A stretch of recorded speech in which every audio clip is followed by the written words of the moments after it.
शैलपुत्री का अर्थ है पर्वतराज हिमालय की पुत्री। इनका जन्म पर्वतराज हिमालय के घर हुआ था, इसलिए इन्हें शैलपुत्री कहा गया। माता शैलपुत्री मां सती का ही अगला जन्म मानी जाती है। जब सती ने अपने पिता दक्ष के यज्ञ में अपमानित होकर अग्नि में देह त्याग दी, तो अगले जन्म में वे हिमालय की पुत्री पार्वती के रूप में प्रकट हुईं। इसी जन्म में उन्होंने भगवान शिव को पति के रूप में प्राप्त किया। इन्हें नवदुर्गा का प्रथम स्वरूप माना जाता है। माता का वाहन नंदी बैल है। दाहिने हाथ में त्रिशूल और बाएं हाथ में कमल पुष्प है। यह स्वरूप अत्यंत शांत, दिव्य और मातृत्वमयी है। नवरात्रि के पहले दिन शैलपुत्री माता की पूजा की जाती है।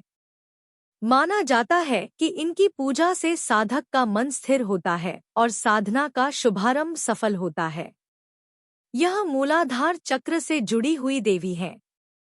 इनकी उपासना से साधक को मानसिक शांति, धैर्य और आध्यात्मिक शक्ति प्राप्त होती है।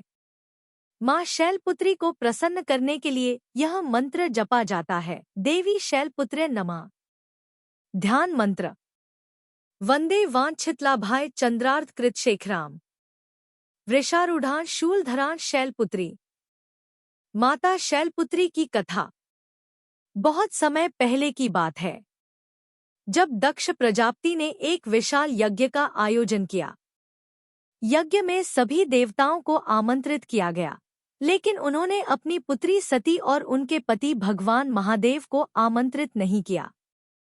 मां सती अपने पिता के यज्ञ में बिना बुलाए ही पहुंच गईं। वहां उन्होंने देखा कि उनके पति भगवान शिव का अपमान हो रहा है।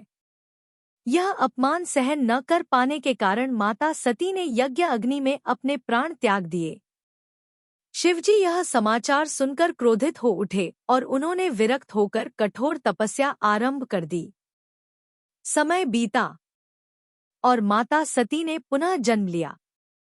इस बार वे पर्वतराज हिमालय के घर जन्मी। इसी कारण उनका नाम पड़ा शैलपुत्री। वे बचपन से ही अत्यंत तेजस्विनी और शक्तिमयी थी।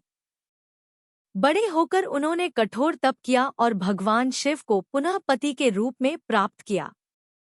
इसलिए माता शैलपुत्री को भक्ति, तपस्या और समर्पण की प्रतीक माना जाता है।